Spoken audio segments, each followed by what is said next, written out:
This week, let's look at a pair of #1 prospects for their franchise, a couple of players who have already just gotten the call to the majors, and a frontline Pirates pitcher who could be up soon. And no, it's not who you think it is. Let's start with the big one. It's Jordan Lawler. Arizona Diamondbacks finally gave him the call. Funny because I remember just saying that, you know what, we're going to have to wait here because it doesn't seem like they're in a hurry to bring him up. And so, sure enough, the next day, here we go. It's odd timing to me because there really was no reason behind this. I mean, they had every opportunity to call him up earlier. Ketel Marte was on the IL for a couple of weeks. They didn't do it, right? He could have broken camp with the team. I understand why he wasn't on the opening day roster, right? Because he ended last season injured, and give him a little bit of time. All right, that was understandable. But it's just weird that when they had a spot for him, they didn't call him up, and now they really don't, but here he is. So the corresponding move here was that Garrett Hampson could be a utility guy, infielder who also could play outfielder. He was designated for assignment, no longer on the D-backs. And so Lawler will play somewhere, but I'm not sure where because, he's naturally a shortstop and he is a gifted fielder, not just a really good hitter. But Geraldo Perdomo hasn't just been great for the D-backs. He's been one of the biggest pleasant surprises in all the majors offensively this year, and they just extended him to a big contract. So Lawler doesn't have a spot at second with Marte there and healthy. Doesn't have a regular spot with Perdomo at short. They could move him to third, but the way Geno Suarez is hitting, I mean, where is he going to play? That's what makes this tricky because he's up basically for the bat, and you could say stick him at DH, which is odd for a guy who is, an infielder, not really a power hitter per se, but they've got a pretty good thing going there at DH with both Pavin Smith and Randall Grichuk. So the thing that we're hearing is that Lawler might play maybe 4 times a week, and that's not what you want from a top prospect who's getting his shot at the majors. I mean, it's good that he's playing, not just be sitting on the bench and doing like what the Orioles do for all their top prospects and just bring them up for nothing.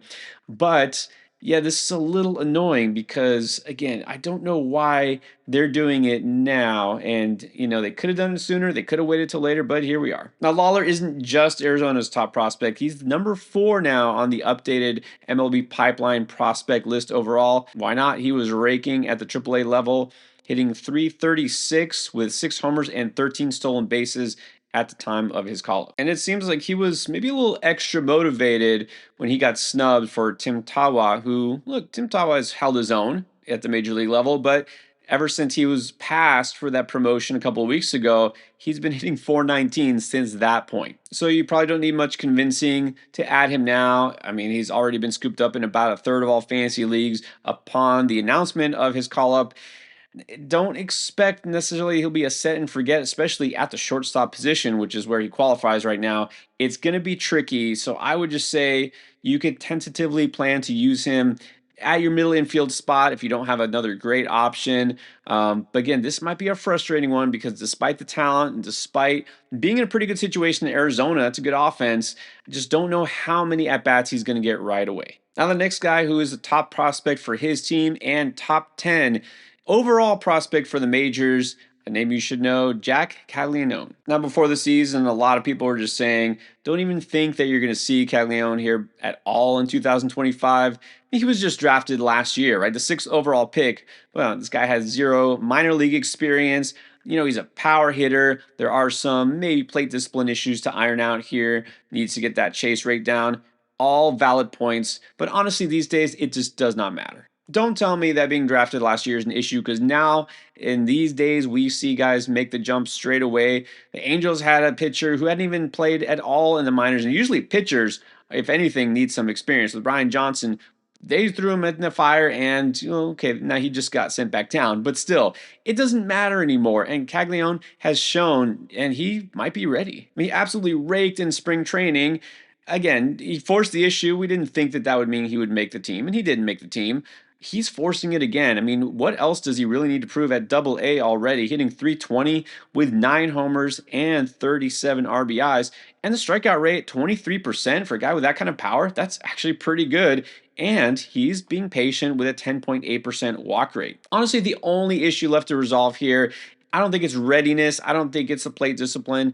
it's the position and the defense. All right. So he is naturally a first baseman. Now, remember, he was actually a two-way player. He's a pitcher who also could hit. And so now I think, thankfully, focusing on the hitting only, he's going to play first base if there's an opening, but they got Vinny P there still. Vinny P. Sorry, Army of the Pharaohs thing. But with Pascatino there and healthy, yeah, Caglione is not going to have a position to move into. And I do think his best option might be to learn some corner outfield, which we've seen a little bit of here and there, starting to play some outfield, not on a daily basis. I don't think their plan is that they want to stick him in right field. But look, if that's his quickest path to the majors, why not? So I'm dismissing the talk that we're not going to see him anytime soon. I'm also not assuming we're going to see him real soon. I think probably June, July might be your best bet. But hey, we're already getting in the middle of May. It's not going to be that long before midsummer is here. And this is the type of high end offensive talent that if you want to stash him, you cannot wait until he officially gets the call. It would probably have to be a keeper or a pretty deep league for me to actively stash him, unless I have an open NA spot or somebody who's just really not that exciting there already. But again, start to keep him in your mind. Now, on the flip side, sometimes a lesser known prospect forces their way up, and that could be the case with Otto Kemp for the Phillies. Now, we just saw something similar with Tim Elko, the White Sox, who I talked about a week ago, and then did get the call. And so, this wouldn't shock me at this point that Kemp does get called up, although, again, got the same issue here. Where does he play? Who is he going to replace? Kemp is a third baseman, and I know first few weeks of the season, Phillies fans are ready to kick Alec Boehm out and put Kemp in his place. Look, that's not going to happen. Alec Boehm is starting to pick it up. He's not going to just all of a sudden be this major bust. He's a good hitter. He's getting better. He will get better. He's going to be the guy there. I think it would take a huge prolonged slump for Boehm to really hit the bench or anything like that to happen. I don't anticipate that. So we need Kemp to come up as a bench bat, the occasional DH. Well, the problem is, again, it's easy to just say stick him at DH. The Phillies got a pretty good one there in Kyle Schwarber already occupying that spot. So I think best case right now, we might see Kemp come up as that utility bench bat, kind of like a Weston Wilson is right now.